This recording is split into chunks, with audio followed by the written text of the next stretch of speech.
G5 OTT platform లో streaming అవుతున్న మేము కాపులం వెబ్ సిరీస్ రివ్యూ.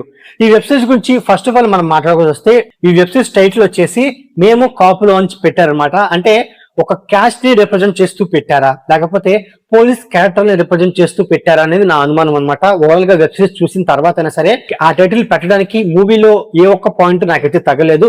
అంటే ఆ టైటిల్ ని ఏదో కావాలని పెట్టిన ఫీలింగ్ లాగా నాకైతే అనిపించింది. సో అంటే మెయిన్ గా ఏంటంటే సో ఆ క్యాస్ట్ పేరు రాకుండా టైటిల్ అనేది పెట్టుంటే బెటర్ ఉండేదని ఫీలింగ్ అయితే కలిగింది అనమాట. ఫస్ట్ ఆఫ్ ఆల్ మనం ఈ వెబ్ సిరీస్ గురించి చెప్పుకోవాల్సి వస్తే మెయిన్ గా వెబ్ సిరీస్ యొక్క స్టోరీ పాయింట్ అనేది చాలా బాగుంది. ఆ స్టోరీని ఎగ్జిక్యూట్ చేసిన విధానం కూడా బాగుంది అనమాట. ఎందుకంటే స్టార్టింగ్ నుంచి ఎండింగ్ వరకు ఒక క్యూరియాసిటీగా తీసుకెళ్లిపోతారనమాట. అంతేకాకుండా ఈ వెబ్ సిరీస్ లో ఉన్న అందరు క్యారెక్టర్ ని ప్రాపర్ గా యూజ్ చేసుకున్నారు. బట్ మెయిన్ ఏంటంటే నాగబాబు గారి క్యారెక్టర్ ని ఇంకొంచెం బెటర్ యూజ్ చేసుకుంటే బాగుండేది. ఎందుకంటే గజపతిరాజు గారి క్యారెక్టర్ లో నాగబాబు గారిని ఇంకొంచెం బలంగా ఇంకొంచెం స్ట్రాంగ్ గా ఆ క్యారెక్టర్ ని ప్రజెంట్ చేయాలన్నమాట. బట్ ఆ క్యారెక్టర్ కి అంత స్కోప్ లేకపోవడమే ఈ వెబ్ సిరీస్ కి చాలా వరకు మైనస్ నాకైతే అనిపించింది. బట్ ఈ వెబ్ సిరీస్ లో ఏమైనా పాజిటివ్స్ ఉన్నాయి అంటే స్టోరీ పాయింట్, మూవీని ఎగ్జిక్యూట్ చేసిన విధానం, మూవీలో రివీల్ అయిన కొన్ని పాయింట్లు, అండ్ అలాగే మూవీ యొక్క బ్యాక్గ్రౌండ్ స్కోరు, సినిమాటోగ్రఫీ, అండ్ అలాగే యాక్టర్స్ పర్ఫార్మెన్స్ అనేది టూ కూడా ఉందన్నమాట. వాళ్ళ పర్ఫార్మెన్స్ తోనే ఓవరాల్ వెబ్ సిరీస్ అనేది చాలా బాగా రన్ అయిందని చెప్పుకోవచ్చు అనమాట.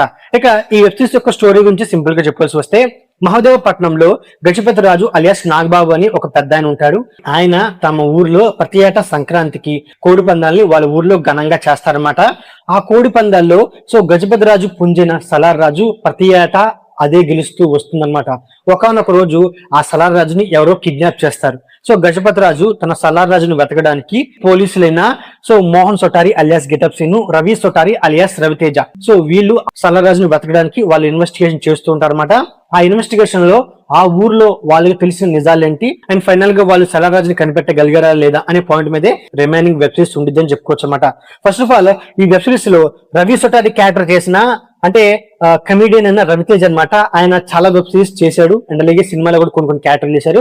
ఆయన క్యారెక్టర్ కి ఒక మంచి స్కోప్ అయితే ఇచ్చారనమాట. ఎందుకంటే 5th ఎపిసోడ్ లోను 6th ఎపిసోడ్ లోను ఆయన క్యారెక్టర్ మీద ఒక మంచి సీన్ అయితే పడింది అనమాట. ఆ సీన్ లో కూడా తన పర్ఫార్మెన్స్ అనేది చాలా బాగుంది. సో ఆయన క్యారెక్టర్ కి మంచి స్కోప్ ఇచ్చినప్పటికీ బట్ మెయిన్ గా ఏంటి రవితేజ్ అనే క్యారెక్టర్ ఆయన వెబ్ సిరీస్ చేశాడు. ఆయన కామెడీ టైమింగ్ కూడా చాలా బాగుంటుంది. గెటప్ సీన్ అనే ఒక క్యారెక్టర్ అంటే వాళ్ళిద్దరు క్యారెక్టర్ తో కామెడీ అనేది చాలా బాగా వర్కౌట్ చేయొచ్చు.